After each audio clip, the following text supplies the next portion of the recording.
students, welcome to this channel, The Bridge Builders. This is Sahar Mubin and I hope you're all fine. Okay students, हम continue करते हैं अपना lesson math 203 का। हम question solve कर रहे थे, 5 सॉल्व हो गए थे, 6 वाला सॉल्व करते हैं। Find the series solution of ये ऑर्डिनरी डिफरेंशियल इक्वेशन दी हुई है सेकंड ऑर्डर की, अराउंड दी पॉइंट दिया हुआ है ordinary x is equal to 0। इसका सोल्यूशन कैसे है कि हमने सबसे पहले लेट कर लेना सीरीज वाइज सोल्यूशन इसका ये है y is equal to summation इसके इंडिसेस या स्पैन 0 से इंफिनिटी तक का, सी एन कांस्टेंट है, x माइनस यहाँ पे हमने पॉइंट पुट करना होता है जिसके अराउंड हम उसका सोल्यूशन फाइंड कर रहे हैं। ये आ गया 0 और इसकी पावर n। इसको हम इस तरह भी लिख सकते हैं समीशन 0 से infinity C N x to the power n। और इसको हम खोल के लिखें, अगर समीशन इसका खोलें तो 0 पुट करें, 1 पुट करें, 2 ऐसे n की जगह, तो ये सारी सीरीज हम बन जाती है और so on. C0 plus C1 x plus C2 x square plus C3 x cube ऐसे सो ऑन। इसको हमने कहना है इक्वेशन नंबर 1 है। अब हमें चाहिए इसका डबल डेरिवेटिव y का। इसके लिए हमने पहले फर्स्ट डेरिवेटिव फिर सेकंड डेरिवेटिव। फर्स्ट डेरिवेटिव जब हम लेंगे सीरीज़ का भी हम ले सकते हैं और इसी तरह यहाँ से भी हम पावर रूल लगा के इसका डेरिवेटिव ले सकते हैं। कैसे होगा, ये 0 से इन्फिनिटी तक भी इसका स्पैन होता है और 1 से इन्फिनिटी तक भी हम कह सकते हैं, ये दोनों इक्वल होते हैं। सी एन ये कांस्टेंट है एज इट इज़ रहा, यहाँ पे हम पावर रूल लगाएंगे। पावर x की पावर n पे n पहले आ जाएगी पावर और x to the power n-1 यानी एक कम हो जाएगा और साथ में x का डेरिवेटिव 1। ये हो गया फर्स्ट डेरिवेटिव। सीरीज वाइज भी हम डिफरेंशिएट कर सकते हैं। कांस्टेंट का 0 आ गया प्लस c1 x का 1 प्लस 2c2 x प्लस इसी तरह सबका डेरिवेटिव ले लेंगे और ये भी चलता जाएगा। ये हो गया फर्स्ट डेरिवेटिव। अब हमने सेकंड डेरिवेटिव लेना है। 2 से इन्फिनिटी तक स्पैन हो जाएगा क्योंकि 2 कांस्टेंट है और यहाँ पे 2 0 वाली टर्म्स आ जाएगी, तो आगे 2 से सीरीज स्टार्ट होगी। हम ये भी लिख सकते हैं कि 0 से सीरीज स्टार्ट हो रही है, हम ये भी लिख सकते हैं कि 2 से सीरीज स्टार्ट हो रही है, ये दोनों इक्वल होते हैं। तो कैसे डेरिवेटिव लेंगे, यहाँ से C N as it is, ये n भी कांस्टेंट है और यहाँ पे x की पावर n-1 पे पावर रूल अप्लाई करेंगे। इसकी पावर पहले आ जाएगी और इसमें से एक कम हो जाएगा और x का डेरिवेटिव 1। ये हो गया सेकंड डेरिवेटिव। अब हमने क्या करना है कि y डबल प्राइम की और y की जो वैल्यूज़ हैं वो जो गिवन डिफरेंशियल इक्वेशन दी हुई है उसके अंदर पुट कर देंगे।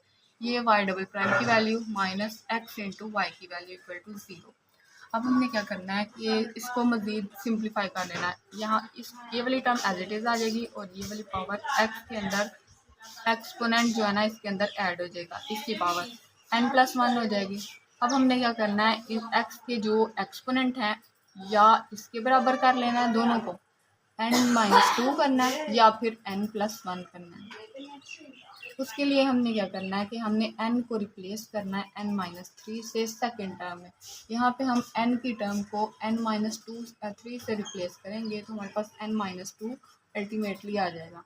तो फिर हमने क्या करना है, रिप्लेस कर देना। ये टर्म एज इट इज़ आ जानी है माइनस समीशन, यहाँ पे n-3 रिप्लेस करें तो ये 3 इस साइड पे जाके 3 हो जाएगा प्लस का 3, तो इसका स्पैन अब 3 से इन्फिनिटी तक आ जाएगा। यहाँ सी एज इट इज़ n की जगह n-3 x to the power, यहाँ पे भी n-3 से +1 करें तो n-2 आ जाएगा। अब देखें एक्सपोनेंट्स दोनों के सेम हो गए हैं, x की पावर n-2 इधर भी n-2। नेक्स्ट स्टेप क्या है कि हमने अब इंडिसेस भी सेम करने हैं। यहाँ पे n3 से स्टार्ट हो रहा है, यहाँ पे n2 से स्टार्ट हो रहा है। इंडिसेस सेम करने के लिए जो छोटा, जहाँ जो छोटे से स्टार्ट हो रहा है ना, 2 छोटा है 3 से, यहाँ हम ये कर सकते हैं कि इसकी सीरीज देखें, ये डबल डेरिवेटिव है ना y का, यहाँ पे देखें डबल डेरिवेटिव है। हमने कहा था कि हम 0 से भी स्टार्ट कर सकते हैं, हम 2 से भी स्टार्ट कर सकते हैं। अगर हमने 3 से स्टार्ट करना हो, क्योंकि हमने 3 के इक्वल लेके आना है, इसको 3 से स्टार्ट करना हो तो इसको सेकंड वाली टर्म जो है हम वो अलग करके लिख लेंगे। अगर सेकंड वाली टर्म हम अलग लिख लें तो आगे सीरीज जो स्टार्ट हो रही है वो 3 से हैं, हम इस वाली टर्म को इस तरह भी लिख सकते हैं। इसी तरह ये 3 से स्टार्ट हो गया, इनके इंडिसेस भी सेम हो गए। नेक्स्ट स्टेप हमने क्या करना है कि हमने जब इंडिसेस भी सेम हो जाने हैं, एक्सपोनेंट भी सेम हो जाने हैं, हमने कॉमन लेना है ये टर्म एज इट इज़ और इन दोनों से जो कॉमन टर्म्स आ रही हैं 3 से इन्फिनिटी और ये अंदर C N as it is n-2 और ये तो कॉमन टर्म है, इसको हम इस साइड लिख लेंगे माइनस (-3) इक्वल टू 0। अब हमने कंपेयर करना है x to the power n-2 के कोफिशिएंट्स को और x की पावर 0 को। तो इस ज़ीरो को हम इस तरह भी लिख सकते हैं।